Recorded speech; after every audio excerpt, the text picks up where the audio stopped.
décembre 90, les étudiants de Tiranana sont sortis dans la rue. C'était après 46 ans, c'était vraiment quelque chose qu'on n'espérait plus. Et l'Albanie avait une seule université, et dans cette université allaient les enfants du régime. Parce qu'ils sélectionnaient bien ceux qui avaient droit de faire des études supérieures. Et c'est comme Galiléo Galilei, dans le sens que c'est les enfants du régime. Galiléo était un monaco, était un religieux lui-même, donc qui a fait ce qu'il avait. Et ils sont sortis. Le régime ne pouvait pas frapper fort parce que c'était toute l'élite du pays, les gens de la province et les gens de la capitale.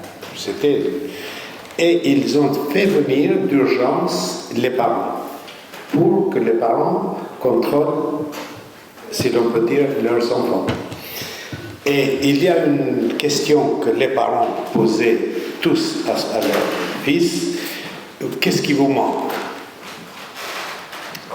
Parce que par rapport aux autres, ils étaient les privilégiés. Ils habitaient à la cité universitaire, ils mangeaient beaucoup mieux que leurs parents au réfectoire de l'université. Les parents faisaient un effort pour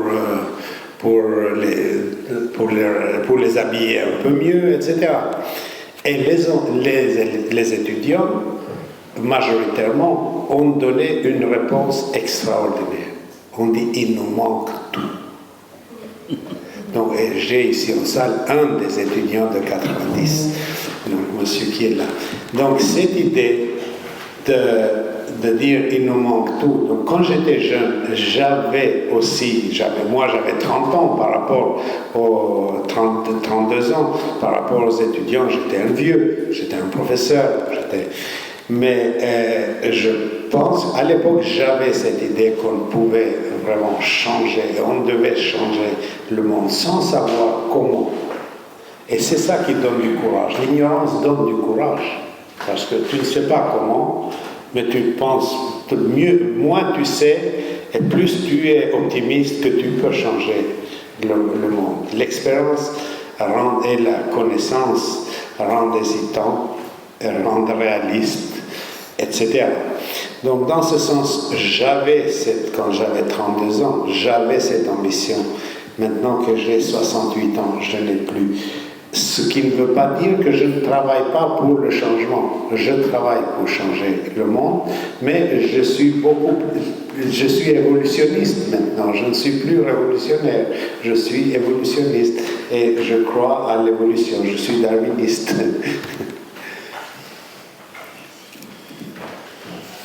Moi, je crois qu'on espère toujours changer le monde.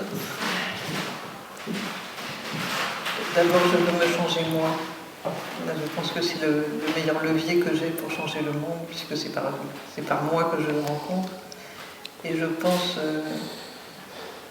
intuitivement, disons, que chaque fois qu'un être humain s'accomplit, véritablement, chaque fois qu'une âme s'accomplit, je dirais, dans sa destinée humaine, je pense que ça profite à toutes les autres. Je pense que de ce point de vue, même si la trace est invisible, même si elle semble dérisoire quantitativement, je crois que ça change quelque chose. Je pense que ça informe le champ, d'une certaine manière, de notre espèce. Je pense avec une vraie fertilité. Par contre, quantitativement, c'est très décourageant, bien sûr. Mais là où je rejoins mon voisin, c'est que l'expérience m'a rendue beaucoup moins ambitieuse, je pense, et moins plus persévérante. Et je suis toujours émerveillée quand quelqu'un me dit « ma vie a changé grâce à notre rencontre, grâce au travail qu'on a fait ensemble ». Que 10, 20, 30 personnes puissent me dire ça, c'est déjà énorme. Alors c'est ridicule parce qu'on est des milliards, mais je pense que ça a une vraie fertilité. Puis j'ai vu aussi avec plus de 30 ans de thérapie que mes patients, à leur tour, produisaient des effets de changement dans leur entourage, dans leur travail, dans leur famille, avec leurs parents et leurs enfants. Et c'est comme une germination comme ça qui continue à s'étendre, qui ne porte pas mon nom, mais c'est pas grave.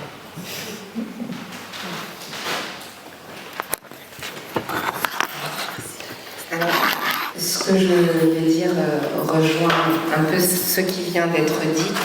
Et je vais en une phrase citer encore une fois le poète Rumi qui a dit « Hier, j'étais intelligent et je voulais changer le monde.